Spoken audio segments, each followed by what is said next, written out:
Hey, what is up guys? I'm KBHD here, and this is a virtual reality headset. It's a pretty simple one, obviously, but that's what it is. And the idea of virtual reality is just that. It's to replace your reality with some new virtual computer-generated environment.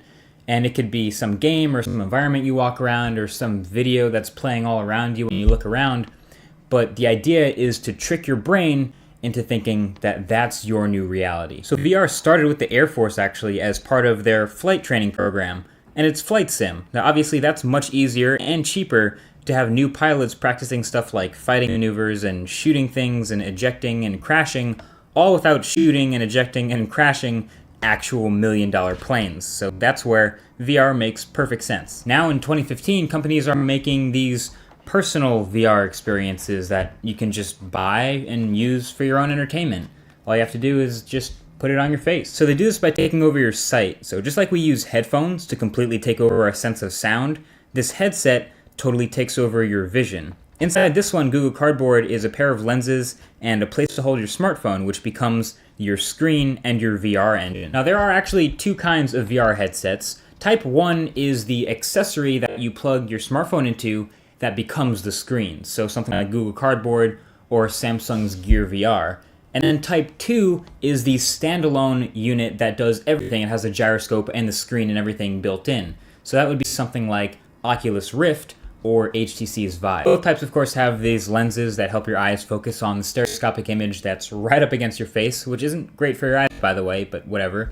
And they all have this gyroscope and accelerometer that help track your head movement, and that's what helps put you in your own little world. So I got to take a closer look at one of the second type at Mobile World Congress this year, the new HTC Vive, and this is something people were getting really pumped about. It's a prototype for now, and the final version might not look exactly like this, but it's an entirely self-contained VR headset that you can just pick up and put on your face and be immersed.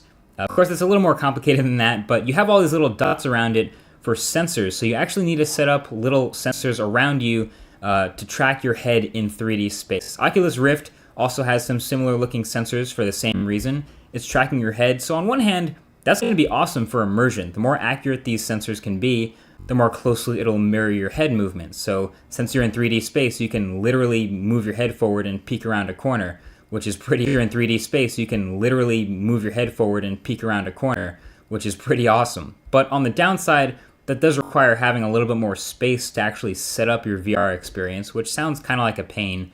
And also, the thing people forget is you also need a set of cables to connect this VR headset to your computer. So plenty of people did demos without plugging it in, but you're not exactly untethered when you're really using it. Now that first type of VR headset that uses your phone as the VR engine and the screen is actually a little bit more simple. Your phone already has a gyroscope and an accelerometer built in, so all of your movements around that 3D world will come from that. But these don't have the advantage of sculpting the optimal VR experience. I mean, it's kind of like an accessory, and it's a little bit weird to like clip your smartphone into some crazy, basically oversized case and then strap it onto your head. But the experience can often be almost as good as one of the dedicated headsets, at least to a VR noob like me. But look, making a VR headset right now, at least a good one, is really hard. There are so many things you have to consider. The pixels per inch of the display, since it's right up against your face and it's magnified. And then there's the field of view, since you want it to be as immersive as possible.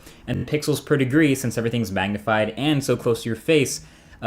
There is good hope though. I've never seen an industry go so fast from zero, like almost nothing, to 5 or 6 major players so fast. You've got Oculus Rift, you have Samsung Gear VR, you have Google Cardboard's been out for a year, HTC Vive is on its way, it's coming, Sony Project Morpheous is also coming. I would actually even say that Microsoft HoloLens, although that headset from Microsoft that everyone's talking about the experience of is not virtual reality, it's actually augmented reality. So virtual reality and augmented reality are two slightly different things. So to clarify, virtual reality is replacing your entire reality. So you're immersed in this new world with nothing left from the real world.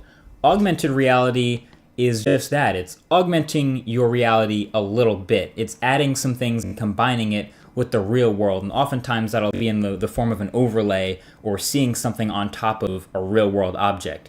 Google Glass also does the same thing, so you can have useful information sort of in the corner of your vision not totally virtual reality, but some neat augmented reality tricks. But what really separates VR and what makes it so impressive is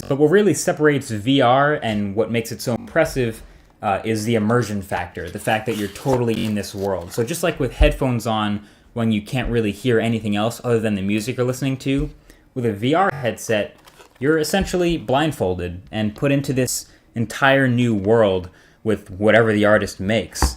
Virtual reality content will take off when there is a lot of virtual reality stuff to look at. Like 3D TV would have only made it if people everywhere started making 3D videos. Now, obviously, that didn't happen, and there's a risk that virtual reality might not ever happen too because of that.